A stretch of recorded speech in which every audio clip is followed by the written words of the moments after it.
នល្អអ្វីម្លេះទ្រូងបងស្ទើរប្រេះព្រោះតែនួនល្អអូនជាបុព្វាការបាត់ដំបងក្រពុំជាប់តបងអួតលោកី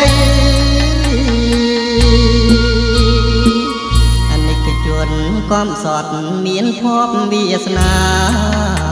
បានស្គាល់បោផាការស្រស់ព្រមព្រៃស្ពានដែកស្ពានថ្មជួយភ្ជាប់និស័យតើជាសាងសី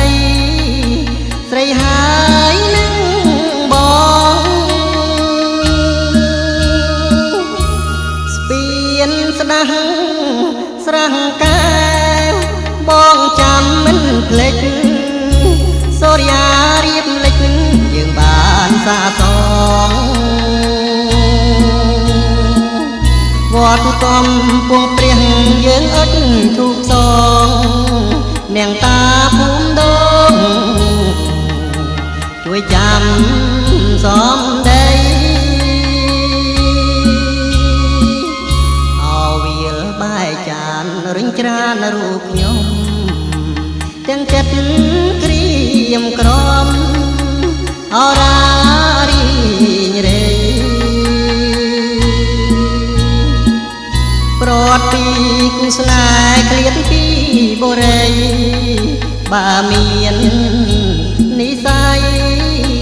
កវៃ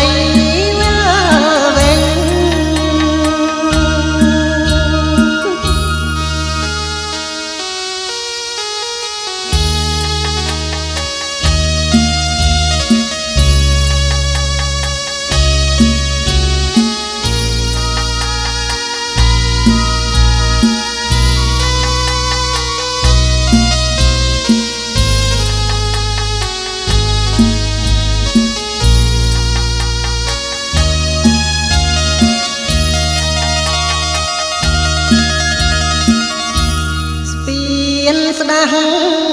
ស្រះកែបងចាំមិនភ្លេចសូរិយារៀបលិចយើងបានសាសងវត្តកំពង់ព្រះយើងអុជធូបសងនាងតាភូមិដងជួយចាំសំដី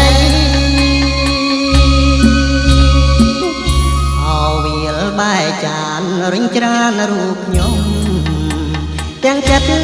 ក្រៀមក្រំអរារីងរេប្រត់ពីគូស្នេហ៍ឃ្លាតពីបរិយបើមាន